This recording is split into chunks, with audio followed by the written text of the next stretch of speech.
चलो, कितने बच्चों को ऐसा लगा कि पेपर बहुत ज़्यादा इजी था? कितने बच्चों को ऐसा लगा बहुत ज़्यादा टफ था? कितनों को ऐसा लगा मीडियम था? अच्छा, सबने रिप्लाई कर दिया। नॉर्मल ही था ना, इतना कोई हाई फाई तो मैंने पूछा ही नहीं था, सिंपल ही लगा था। चलो ठीक है, अच्छी बात है। अच्छा, जो इजी बोल रहे हैं उनके फुल में से फुल आने चाहिए फिर, है ना? इजी वाले फुल में से फुल लाएंगे। हाँ, हाँ। Priyanshi is also present, very good. अच्छा, आप लोगों को गूगल मीट कैसा लगता है कनेक्ट होने के लिए? जूम से बेटर है तो हम गूगल मीट पे शिफ्ट कर देंगे क्लास को।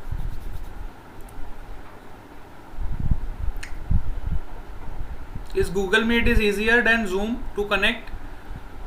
Late me no.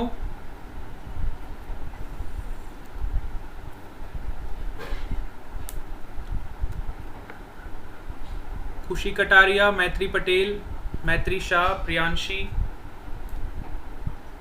Yes, okay. तो हम लोग गूगल मीट पे ही अब क्लास लेंगे, ठीक है? जूम पे बहुत लोगों को इशू आ रहा है और गूगल मीट पे ही हम क्लास अब लेंगे, तो सबके लिए आसानी रहेगी, फिर कोई छुट्टी नहीं मारेगा ना।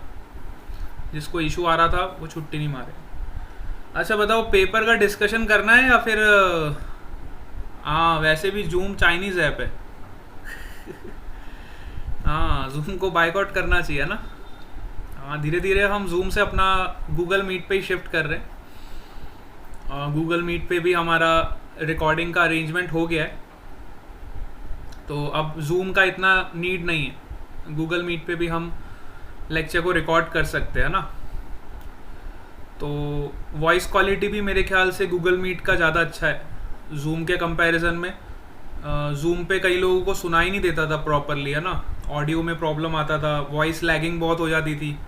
खासकर आप लोगों की क्लास में कुछ ज़्यादा ही वॉइस लैगिंग होती थी, तो वो भी इशू हमारा सॉल्व हो गया। अच्छा बताओ, आज का पेपर डिस्कस करने लायक है या फिर आप सब समझदार हो? पेपर डिस्कस करना है या फिर हम आगे चले नया टॉपिक पे हमारे?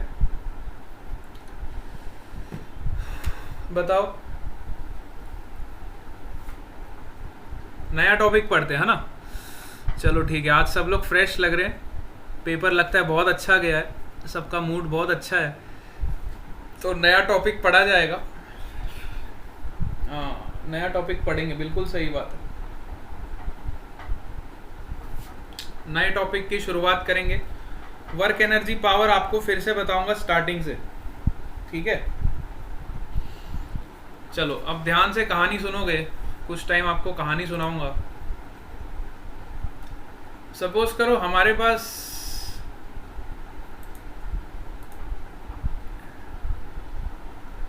एक ब्लॉक है। कहानी देखो, ब्लॉक से ही शुरू होती है, क्योंकि ब्लॉक इतना इंपॉर्टेंट है। कई लोग तो बोलते सर ये ब्लॉक दिखा दिखा के हमारी हालत ख़राब कर दोगे आप, इतना ब्लॉक देखने की हमें आदत नहीं है। लेकिन अब आप फिजिक्स पढ़ रहे हो तो आपको आदत डाल लीजिए, है ना। Swastik Mishra, okay, Swastik Mishra is new admission, ये डमी एडमिशन है शायद। ओके, खुशी कटारिया, खुशी सिंह, पैत्री पटेल, मैत्री शाह, पूजा पटेल, प्रियांशी, स्वास्तिक एंड विश्वा। अच्छा, आज अनु प्रसाद आज भी नहीं आई। अनु प्रसाद का क्या इशू है मेरे को समझ नहीं आ रहा है। एक विनीत का भी इशू समझ नहीं आ रहा है, लोग क्यों नहीं आ रहे भाई, क्या प्रॉब्लम है इनको? पता करो यार, बात करो आप लोग, आप लोगों के फ्रेंड्स हैं, टॉक टू देम, ठीक है? उनसे बात करो, पता करो भाई क्लास क्यों नहीं कर रहे, है ना। चलो, सपोज करो हमारे पास एक ब्लॉक है, बढ़िया सा ब्लॉक है, ताज़ा सा ब्लॉक है। अब हम इस ब्लॉक के साथ क्या करेंगे? देखो, सपोज करो आपका सरफेस बहुत स्मूथ है। First consider this smooth surface.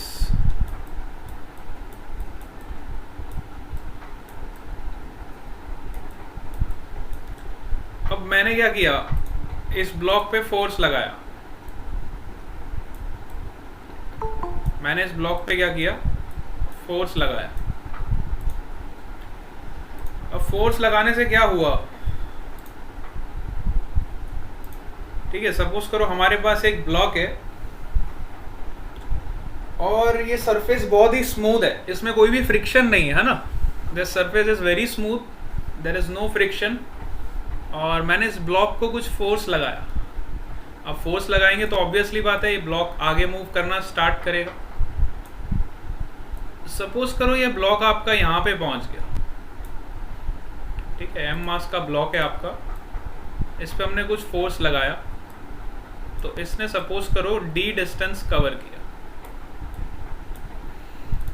कितना डिस्टेंस कवर किया? This block has covered D distance.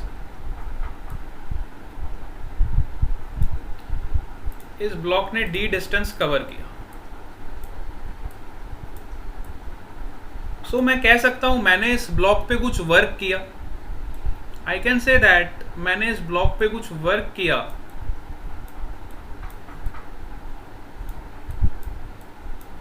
और मैं बोलूंगा मैंने इस ब्लॉक पे वर्क किया F इंटू डी के बराबर, फोर्स इंटू डिस्प्लेसमेंट। इतना ये ब्लॉक आपका डिस्प्लेस हुआ क्योंकि मैंने इतना फोर्स इस ब्लॉक पे लगाया, तो मैं कह सकता हूं मैंने इस ब्लॉक पे कुछ वर्क किया, है ना।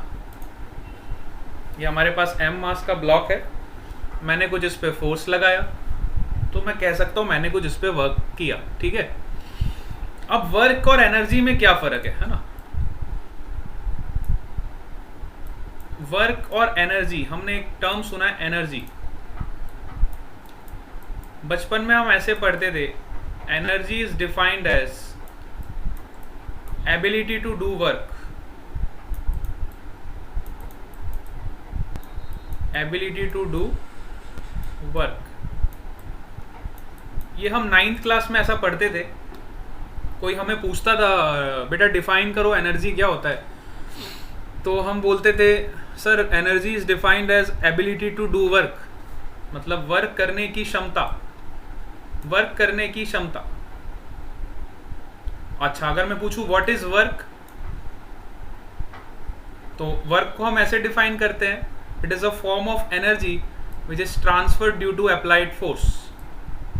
ठीक है, work is a form of energy which is transferred due to applied force. हमने कुछ फोर्स लगाया किसी ब्लॉक पे और वो ब्लॉक का कुछ डिस्प्लेसमेंट हुआ, मतलब उस ब्लॉक में कुछ एनर्जी ट्रांसफर हुई, उतनी एनर्जी ट्रांसफर हुई जितना हमने उस पर वर्क डन किया। ठीक है, तो कहीं ना कहीं आप सबका मानना होगा ऐसा कि वर्क और एनर्जी एक दूसरे से interrelated, work and energy are interrelated to each other. ठीक है, कहीं ना कहीं मुझे भी ऐसा लगता था जब मैं 10th क्लास में पढ़ता था, तो हमारे टीचर हमको पढ़ाते थे वर्क क्या होता है, तो हम लोग भी ऐसे ही सोचते थे जैसे आप लोग सोचते हो कि भाई हम कुछ सामान उठा के ले जा रहे हैं तो हमने कुछ काम किया है, हमने कुछ वर्क किया है ना। लेकिन फिजिक्स की लैंग्वेज में उसको वर्क नहीं बोलते हैं जो हम इंग्लिश की लैंग्वेज में पढ़ते हैं। ऐसे तो आप बोलोगे एक कुली जो होता है जो ट्रेन में हमारा सामान उठा के रखवाता है, वो कुली तो अपने सिर पे कितना सारा लोड लेके घूमता है ना, कितना सारा सामान कैरी करके हमारे लिए चलता है। लेकिन वो वाला वर्क अलग है जो आप इंग्लिश में वर्क पढ़ते हो, दैट इज डिफरेंट वर्क। वो तो वर्क हम काम को बोलते हैं कि हमने कुछ काम किया, but in physics there is a different definition of work. Work तभी हम बोलेंगे किसी भी बॉडी पे वर्क तभी हुआ है जब उस पे कुछ फोर्स लगा है, if some force is applied to that object and that object is also displaced by some distance d। अगर मैं किसी ऑब्जेक्ट पे फोर्स लगा रहा हूं और उस ऑब्जेक्ट का डिस्प्लेसमेंट हो रहा है, अब यहां पे देखो displacement is in the direction of the force, है ना, displacement is in the direction of the force. So मैं बोलूंगा उसने कुछ वर्क किया। ठीक है, तो वर्क और एनर्जी को आप ऐसे समझो, both these terms are interrelated to each other. ठीक है, अगर आपको कोई बोले व्हाट इज वर्क, तो आप बोलोगे it is the energy transferred due to applied force. अगर आपको पूछे व्हाट इज एनर्जी, तो आप बोलोगे it is the ability to do work. समझ आया? कई कई बार हमें ये चीज़ें कंफ्यूजिंग लगती है, लेकिन अब ये आपको चीज़ें धीरे धीरे क्लियर होनी स्टार्ट हो जाए। ठीक है, यहाँ तक सबको क्लियर हुआ? कुछ बेसिक बेसिक बातें पहले हम करेंगे, फिर इस चैप्टर को स्टार्ट करेंगे। एकदम से चैप्टर को स्टार्ट नहीं करेंगे, कुछ बेसिक चीज़ें डिस्कस करेंगे। यस, सबको यहाँ तक क्लियर हुआ बेटा?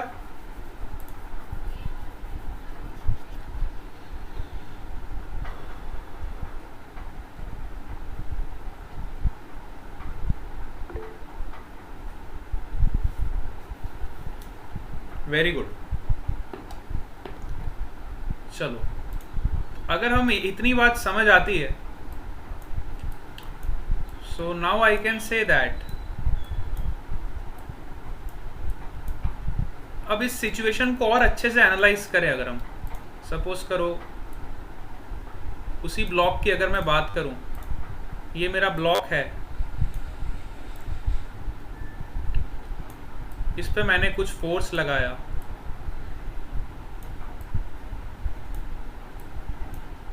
F, ठीक है, और ये सरफेस आपका स्मूथ है, स्मूथ सरफेस है, तो इस पे कोई भी फ्रिक्शन फोर्स नहीं लग रहा। और कुछ टाइम बाद आपका ब्लॉक इधर पहुंच जाता है,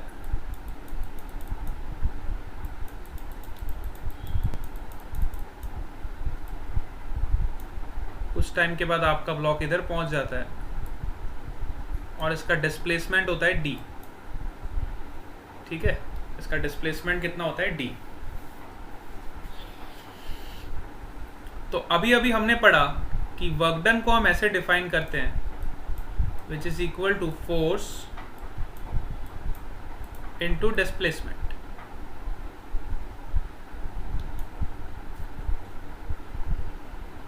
ठीक है,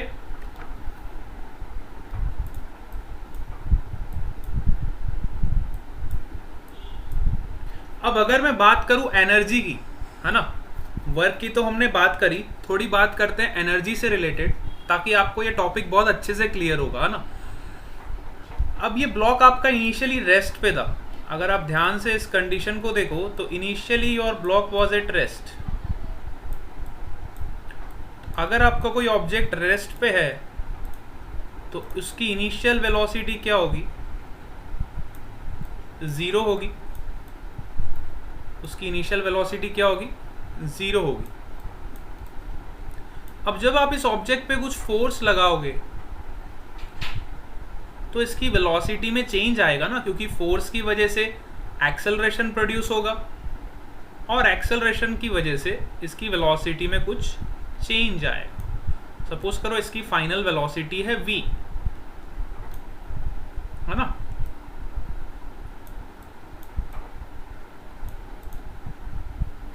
ठीक है, यहां तक सबको क्लियर हुआ? तो अगर मैं बात करूं, अगर आपका ऑब्जेक्ट रेस्ट से कुछ वेलोसिटी गेन कर रहा है, जिस पे अगर मैं फोर्स लगा रहा हूं, इस फोर्स की वजह से इस ऑब्जेक्ट में एक्सेलरेशन प्रोड्यूस हो रहा है। एक्सेलरेशन का मतलब क्या होता है? It is defined as rate of change of velocity which is change in velocity upon change in time. So अगर आपका कोई मास है और वो उस पर आप फोर्स लगा रहे हो तो उसकी वेलोसिटी में भी चेंज हो रहा है। अगर उसकी वेलोसिटी में चेंज हो रहा है, इसका मतलब वो ऑब्जेक्ट आपका एक्सेलरेट कर रहा है। ऑब्जेक्ट आपका क्या कर रहा है? एक्सेलरेट कर रहा है। सो थोड़ा सा काइनेमेटिक्स हम लगाते हैं, क्योंकि आप काइनेमेटिक्स पढ़ चुके हो, तो हम ऐसे ही लिखते थे v is equal to u plus a into t. ठीक है, ऐसे ही लिखते थे। अच्छा, अगर एक्सेलरेशन कांस्टेंट है, so we can also use this equation v square minus u square is equal to 2 times a into s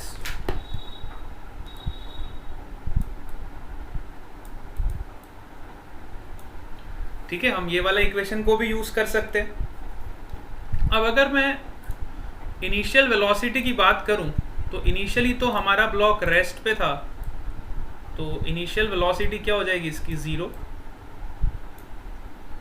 final velocity suppose करो v है, so you can write v square is equal to 2 times a into, अच्छा displacement कितना हुआ मेरा d के बराबर, तो मैं s की जगह पे d लिख सकता हूँ, इसमें तो किसी कोई डाउट नहीं।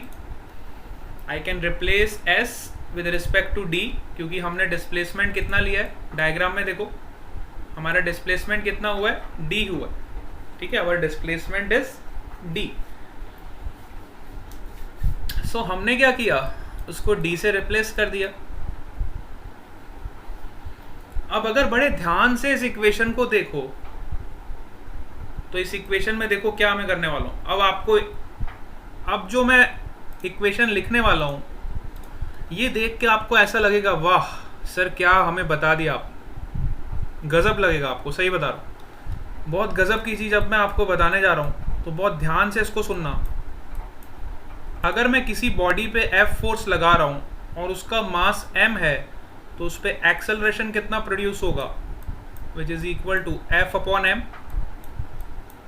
If a F force is applied on a body which is having mass m, so the acceleration produced on that body which is equal to F upon m.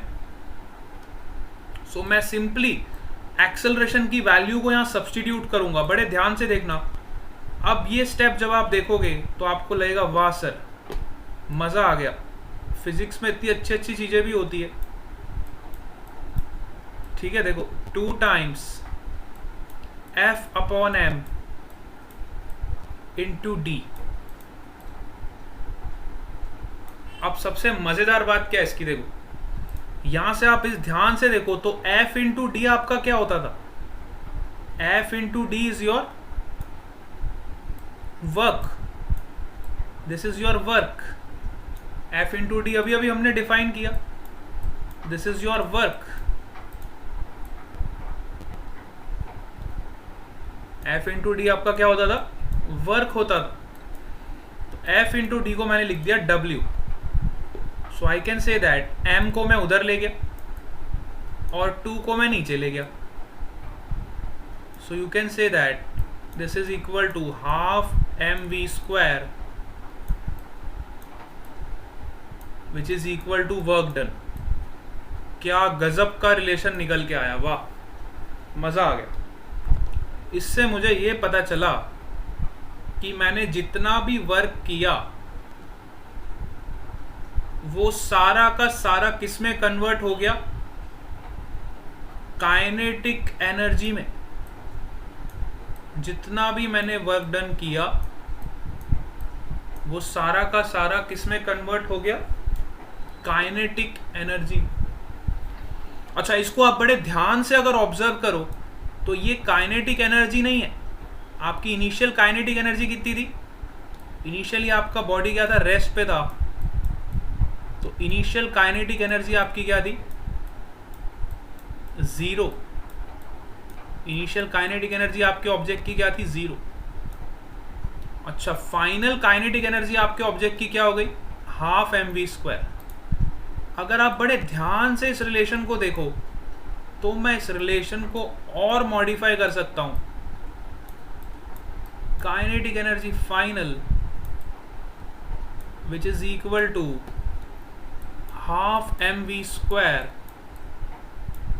Half mv square. So from these two equations I can say that this is your delta k which is change in kinetic energy which is equal to half mv square। अगर आपकी initial kinetic energy 0 है तो आपकी change in kinetic energy जो है वो final kinetic energy के बराबर हो जाएगी। सो अगर मैं इस इक्वेशन को थोड़ा और मॉडिफाई करूं तो मैं इसको ऐसे लिख सकता हूं, change in kinetic energy which is equal to work done, this is known as work energy theorem. This equation is known as work energy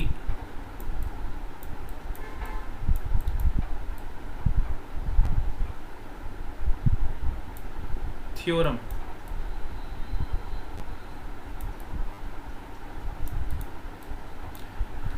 मतलब वर्क और एनर्जी एक दूसरे से रिलेटेड, वर्क और एनर्जी कोई अलग चीज नहीं है, वर्क और एनर्जी एक दूसरे से related.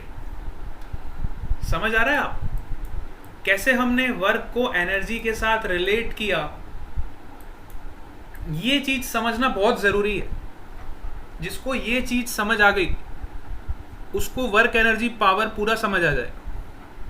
This part is very important कि हमें पता तो चले कि हम नया टॉपिक क्यों पढ़ रहे हैं, हम वर्क एनर्जी क्यों पढ़ रहे हैं, वर्क एनर्जी के पीछे पढ़ने का रीजन क्या है। सो वर्क और एनर्जी दोनों एक दूसरे से रिलेटेड, वर्क और एनर्जी दोनों एक दूसरे से रिलेटेड। अच्छा सपोज करो, अब सपोज करो आपके पास वर्क निकालने के दो तरीके।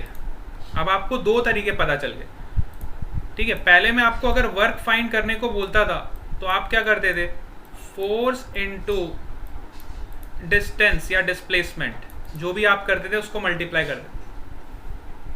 अब मैं आपको वर्क फाइंड करने को बोलूंगा तो आपका दिमाग काइनेटिक एनर्जी की तरफ भी जाए।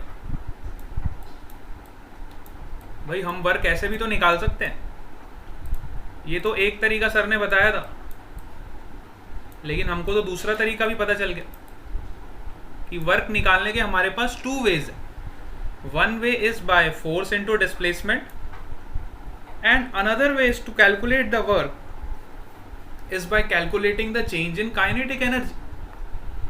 हमारे पास तो दो तरीके आ गए भाई, एक तरीका तो सर ने बताया, दूसरा हमें को ऑटोमेटिक पता चला with the help of this kinetic energy. ठीक है, अब सपोज करो इस सिचुएशन का यूज करते, देखो कैसे करो। वापस मैं वही ब्लॉक की बात करूंगा। ये हमारा ब्लॉक है और इसका मास m है और ये सरफेस हमारा बिल्कुल स्मूथ है, इसमें कोई भी फ्रिक्शन फोर्स नहीं लगा और हमने सरफेस पे फोर्स लगाया F। अब मुझे इतना पता है कि इसकी इनिशियल वेलोसिटी 0 है और मैंने आपको बता दिया, चलो फाइनल वेलोसिटी इस ब्लॉक की है जब ये d डिस्टेंस आगे मूव कर जाता है, जब ये ब्लॉक d डिस्टेंस आगे की तरफ मूव कर जाता है तो इसकी फाइनल वेलोसिटी हो जाती है 5 मीटर पर सेकेंड। मैंने खाली आपको इतना ही इंफॉर्मेशन दिया क्वेश्चन में और मैंने आपको बोला what is the work done, what is the value of work done if that much information is given in the question. Then if I ask you बेटा फाइंड करके बताओ मेरे को कि वर्क डन क्या होगा, तो ना तो आपको फोर्स का वैल्यू पता है सर, आप तो बोलोगे सर हमें फोर्स का भी वैल्यू नहीं पता, हमें तो डिस्प्लेसमेंट का भी वैल्यू नहीं पता, तो हम वर्क कैसे निकालें। तो मैं बोलूँगा बेटा आपको दूसरा तरीका तो पता है ना, वर्क निकालने का एक तरीका थोड़ी है।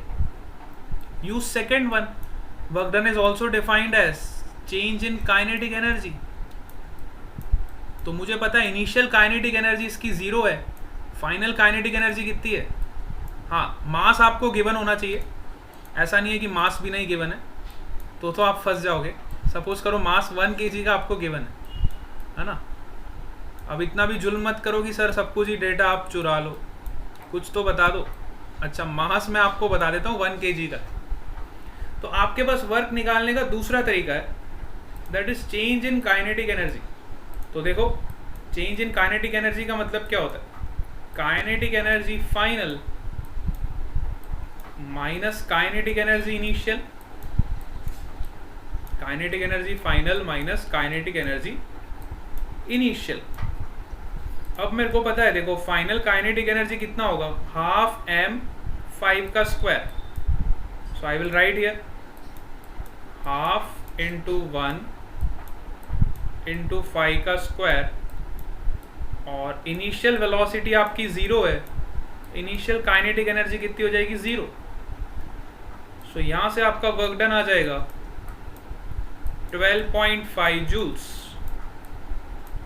12.5 जूल्स. सो देखो हमें फोर्स का वैल्यू नहीं पता, हमें डिस्प्लेसमेंट का वैल्यू भी नहीं पता, तो भी हमने वर्क निकाल दिया. कितना गजब है फिजिक्स, देखो कितना गजब है. आपको ऐसा नहीं है कि जो चीज पता होगी तभी आप उसको निकाल पाओगे, तीसरी क्वांटिटी, है ना. दो चीजें आपको पता नहीं है तो भी आप तीसरी क्वांटिटी को निकाल सकते हो with the concept of energy. इसलिए मैंने आज आपको वर्क और एनर्जी दोनों को रिलेट करना बताया कि वर्क और energy are interrelated to each other. अब मैं आपको फिर से डेफिनेशन बताता हूं वर्क की. देखो work is defined as the amount of energy provided to the system with the help of this external force. Energy is defined as ability to do work. देखो वर्क एनर्जी को define करता है, energy work को define करता है. दोनों एक दूसरे को सपोर्ट करते है ना, दोनों एक दूसरे को सपोर्ट करते हैं. तो दोनों एक दूसरे को सपोर्ट करते हैं, इसका मतलब तो यही हुआ कि वर्क और एनर्जी दोनों इंटर रिलेटेड, वर्क और एनर्जी दोनों के दोनों इंटर रिलेटेड. क्या आपको ये बात समझ आई? क्या सबको ये पॉइंट क्लियर हुआ?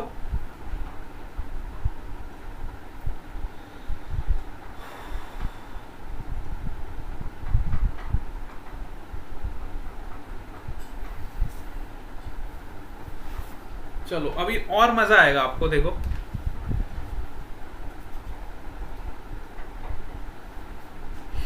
अब सपोज करो मैंने क्या किया, एक ब्लॉक लिया,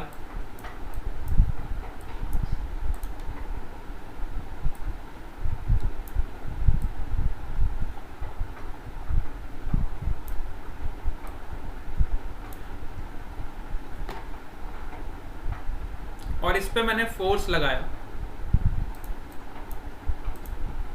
अब मैं आपको फोर्स का वैल्यू दे रहा हूं. सपोज 5 न्यूटन फोर्स लगाया और मैं आपको थीटा का वैल्यू भी दे रहा हूं. सपोज मैंने 30 डिग्री पे लगाया और मैं आपको डी का वैल्यू भी दे रहा हूं. सपोज करो ये ब्लॉक डिस्प्लेस हो गया 2 मीटर्स.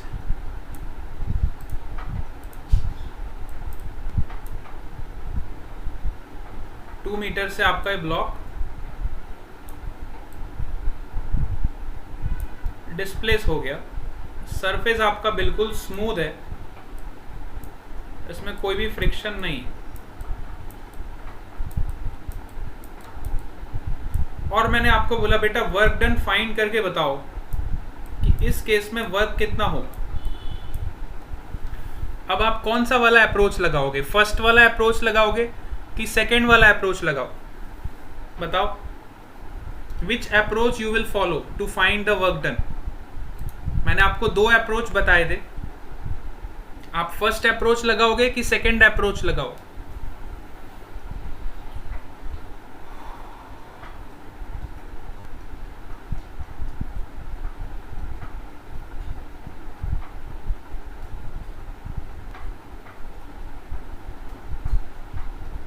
थोड़ा सा सोच के बताओ.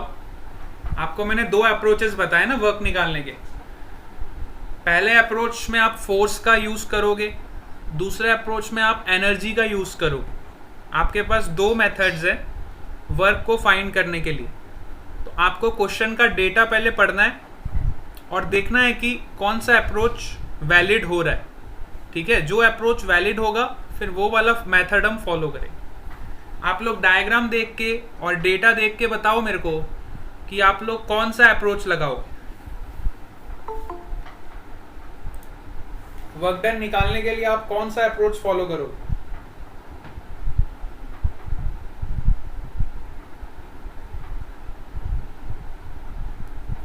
यस, किसी को पता लग रहा है?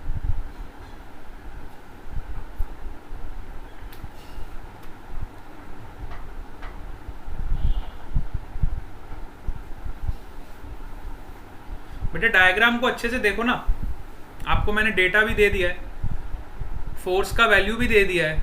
क्या आपको फोर्स का वैल्यू पता है? हाँ पता है। क्या आपको डिस्प्लेसमेंट का वैल्यू पता है? हाँ पता है। जब मुझे फोर्स पता है, मुझे डिस्प्लेसमेंट पता है, तो मैं कौन सा अप्रोच यूज करूंगा बताओ? फोर्स और डिस्प्लेसमेंट दोनों ही मुझे पता है ना, तो मैं उसका कंसेप्ट का यूज करके वर्क डन निकालूं। जब मुझे फोर्स पता है, मुझे डिस्प्लेसमेंट पता है, तो मैं फोर्स और डिस्प्लेसमेंट का यूज करके वर्क नहीं फाइंड कर सकता क्या? बताओ। तो देखो इस केस में वर्क डन आपका क्या होगा? You will take the component of this forces. तो इस 5 न्यूटन के 2 कंपोनेंट होंगे, one is 5 sin 30 and one is 5 cos 30.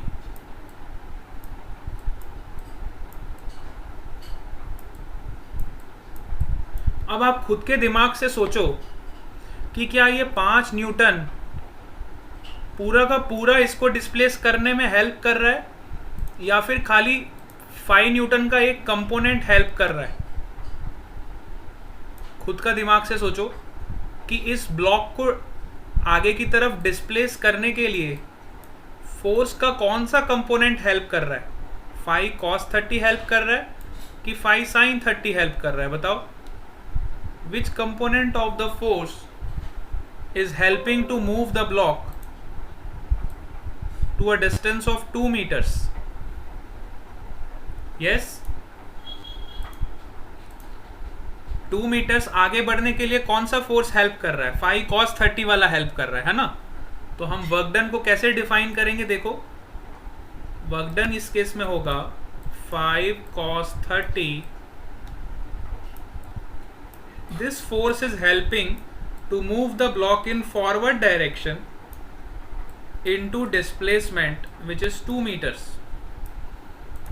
सो आपका वर्क डन कितना हो जाएगा? 5 cos 30 कितना होता है? sin 60 के बराबर 5√3/2 into 2.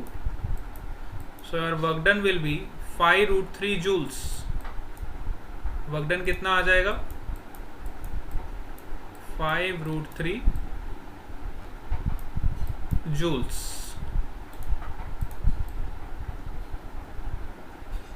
ठीक है, तो इस तरह से हमें देखना है। तो यहां से वर्क डन का डेफिनेशन निकल के आया कि work done is defined as force dot displacement. Force dot displacement, यहां से वर्क डन का डेफिनेशन आया कि वर्क डन को हम ऐसे डिफाइन करते हैं, which is defined as F dot d. It is the dot product of 2 vectors. One is your force vector, another is your displacement vector. अच्छा, अब डॉट प्रोडक्ट को हम कैसे डिफाइन करते हैं, ये आप बात को समझोगे।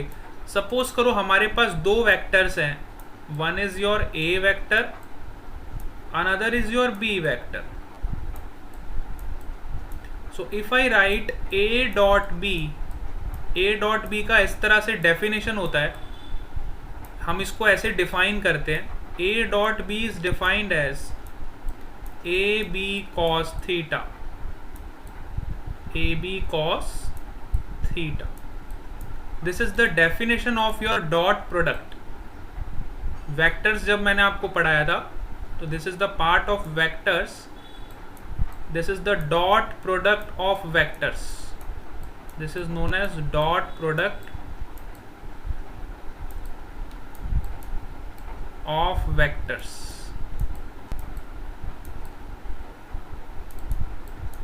This is known as dot product of two vectors. So dot product of two vectors is defined as a dot b, which is equal to ab cos theta. ठीक है, dot product is defined as a dot b, which is equal to ab cos theta. ठीक है, तो जैसे हम dot product दो vectors का ऐसे डिफाइन करते हैं, तो वैसे यहाँ पे मैं f डॉट d को कैसे लिख सकता हूँ? I can write like this, F d cos theta, F d cos theta. चलो, तो हमें इतना तो पता चल गया कि वर्क डन का जो रियल डेफिनेशन है वो ये है, it is defined as magnitude of force into magnitude of displacement into cos of angle between the two vectors, angle between the two vectors. अब मैं इस डेफिनेशन का यूज करूंगा. देखो, now I will use this definition. Suppose करो अब वही block को मैं फिर से कंसिडर करता हूं. Consider that block again. This is a block M and I have applied the force F. Let's say it is 5 Newton. लेकिन अब की बार हमारा जो सरफेस है, this surface is not a smooth surface. Let's say this surface is your rough surface. If the surface is rough,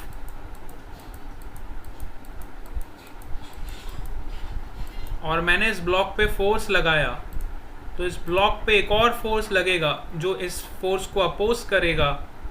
that is your friction force. Let's say your friction force is 2 Newton. ठीक है, friction force कितना लग रहा है? 2 Newton लग रहा है. इसके अलावा इस ब्लॉक पे कौन कौन से फोर्सेस लग रहे हैं? इस ब्लॉक पे mg भी लगेगा,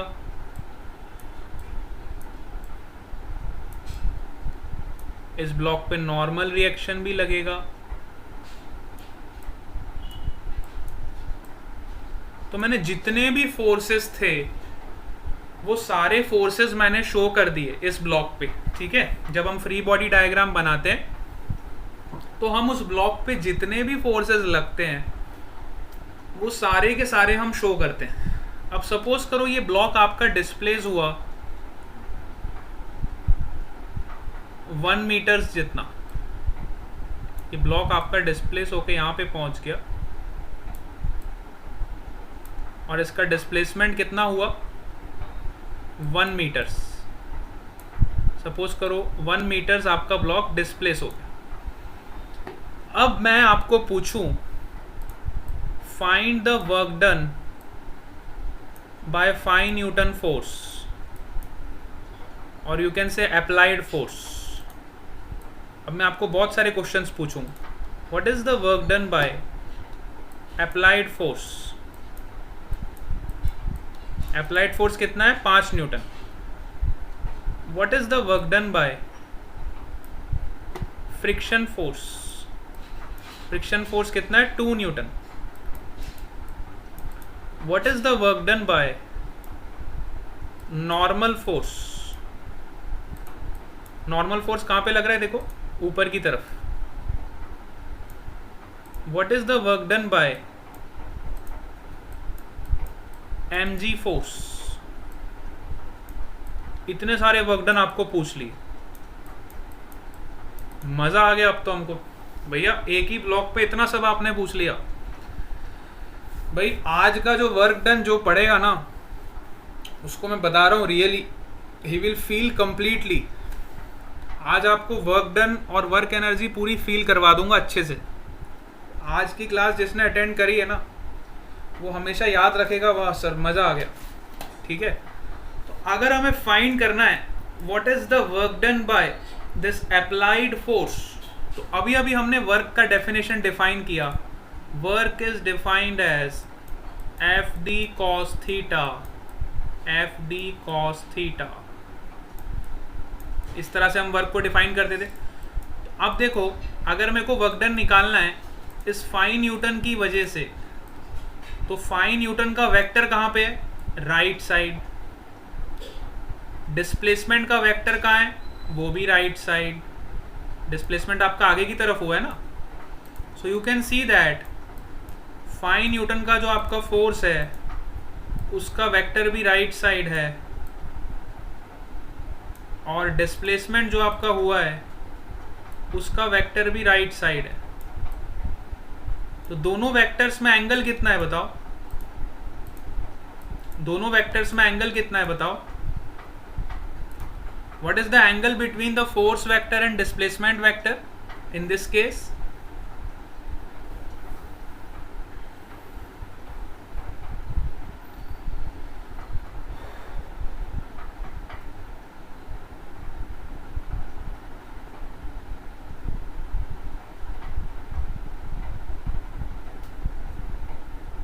यस बेटा, 0 डिग्री। Very good. मैत्री पटेल, पूजा पटेल, सबको दिखाई दे रहा है 0 डिग्री, ऑल ऑफ यू। तो एंगल कितना है यहाँ पे? 0 डिग्री। तो आपका थीटा क्या हो जाएगा यहाँ पे? 0 डिग्री। तो आपका वर्क डन कितना हो जाएगा? देखो, work done by applied force is 5, displacement is 1 metre into cos 0। cos 0 का वैल्यू कितना होता है? 1। सो आपका वर्क कितना आ गया? 5 joules. Your work done will be 5 joules by the applied force. अब हमें निकालना है what is the work done by the friction force. What is the work done by the friction force? तो देखो, फ्रिक्शन फोर्स का vector कहां पे? Friction force का वेक्टर देखो इस तरफ लग रहा है, ऑपोजिट डायरेक्शन। फ्रिक्शन फोर्स का वेक्टर आप देखोगे ध्यान से, so this vector is in opposite direction. So I can simply write this is your friction force and this is your displacement vector. What is the angle between friction and displacement?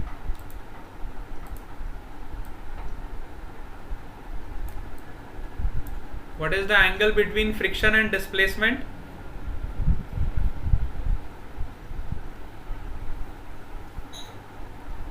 (180 degree). Very good. Angle between friction and displacement is 180 degree.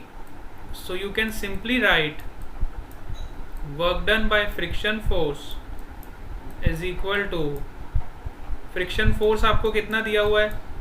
Friction force is 2 Newton. So we will write 2 into displacement is 1 meter into cos of angle between the two vectors which is 180 degree. So cos 180 का value कितना होता है? cos 180 का value होता है -1.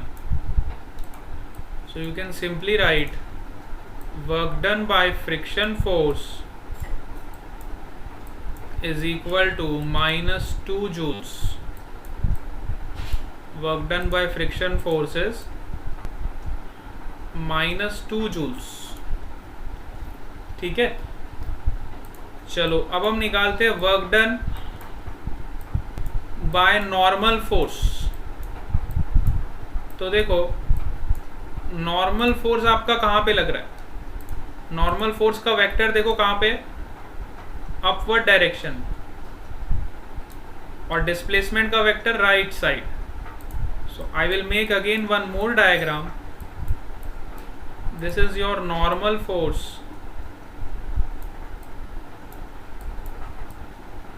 and this is your displacement vector. What is the angle between normal force and displacement vector? 90 degree, है ना? The angle between the normal force and displacement vector is 90 degree. So what will be the work done? Work done by normal force is equal to normal force into D into cos of 90 degree. Cos 90 क्या होता है बताओ? Cos 90 is, cos 90 का value क्या होता है? 0। Cos 90 is 0। तो यहां पे हमारा वर्क डन क्या हो जाएगा? देखो cos 90 का वैल्यू होता है 0, so work done by normal force is equal to 0। Work done by normal force is equal to, चलो अब निकालते हैं what is the work done by mg force. तो देखो mg फोर्स कहाँ पे लग रहा है? mg फोर्स नीचे की तरफ लग रहा है, डाउनवर्ड डायरेक्शन। सो mg फोर्स नीचे की तरफ लग रहा है, डिस्प्लेसमेंट आपका राइट साइड हो रहा है, mg force is acting in downward direction, displacement is in right side direction. What is the angle between these two vectors?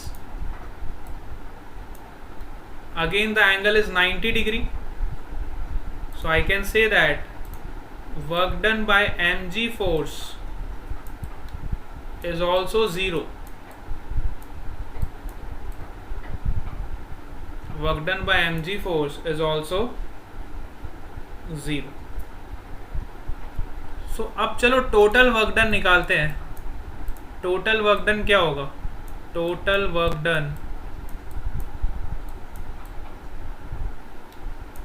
Is equal to work done by applied force plus work done by friction force plus work done by normal force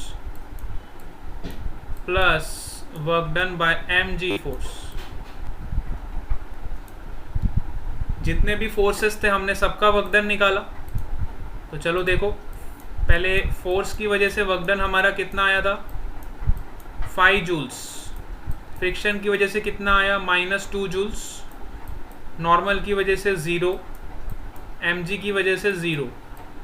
so I will write here which is equal to 5 -2 plus 0 plus 0. So total work done will be 5 minus 2, which is equal to 3 joules.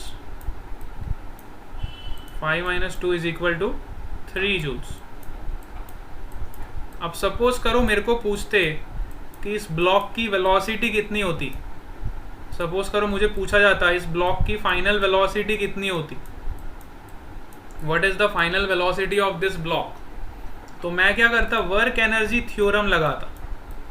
So work energy theorem क्या है? देखो, work energy theorem says that work done by all the forces is equal to change in kinetic energy. Work done by all the forces is equal to change in kinetic energy. So work done by all the forces कितना हो गया? देखो हमने सबका work done निकाला। Total work done हमको कितना मिला? 3 joules. So I will write here 3 joules. Change in kinetic energy is final kinetic energy minus initial kinetic energy. If the block is at rest, तो initial kinetic energy क्या हो जाएगी? 0.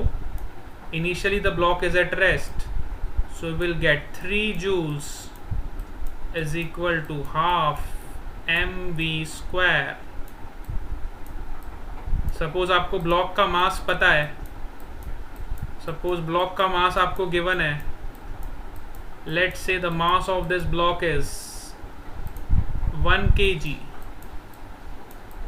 मास of the block is 1 kg, तो velocity कितनी हो जाएगी? देखो, if the mass of the block is 1 kg then its velocity will be 6 √6 meters per second. This is the velocity of the block, or you can say final velocity of the block. So कहने का मतलब ये है कि अभी तक हम kinematic की इक्वेशन यूज करते थे। अगर हमें वेलोसिटी फाइंड करनी होती थी तो हम एक काइनेमेटिक इक्वेशन यूज करते थे,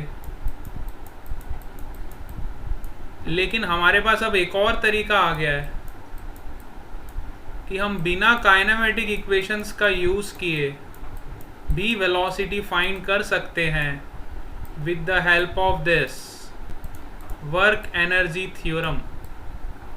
work done by all forces is equal to change in kinetic energy. अब आपसे मैं एक क्वेश्चन पूछता हूं। सपोज करो ये कुली है,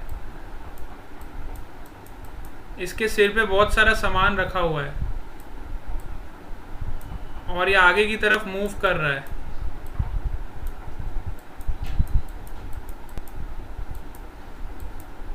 ना।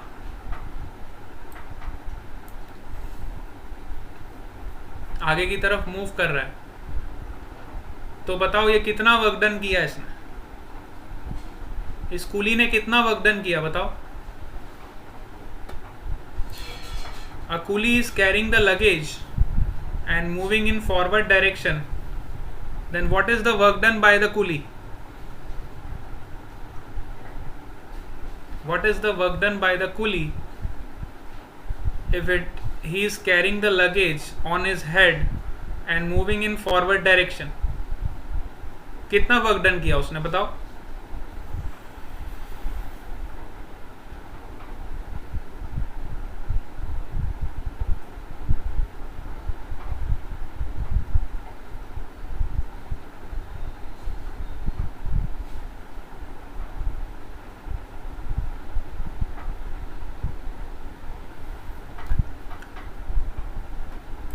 थोड़ा सा दिमाग अगर आप लगाओ तो देखो, इसके हेड पे जो फोर्स लग रहा है mg लगेगा डाउनवर्ड डायरेक्शन में,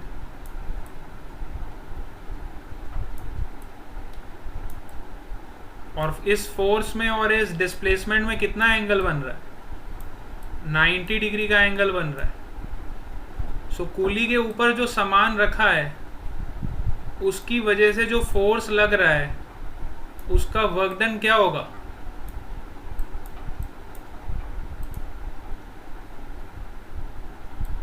कूली के ऊपर जो हमने सामान रखा है और उसकी वजह से जो फोर्स लग रहा है उसका वर्क डन कितना होगा? खुद ही बताओ देख के डायग्राम।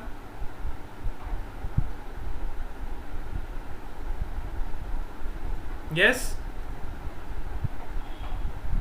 0 होगा, है ना, क्योंकि एंगल कितना बन रहा है? 90 डिग्री का एंगल बन रहा है, और हमें पता है cos 90 क्या होता है? 0 होता है। cos 90 is 0, so work done कितना हो जाएगा? 0।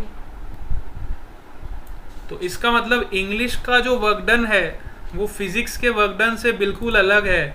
इंग्लिश में तो कूली ने बहुत सारा काम किया, इतना सारा सामान उठा के लेके आया, लेकिन फिजिक्स की लैंग्वेज में उस कूली ने कोई भी काम नहीं किया।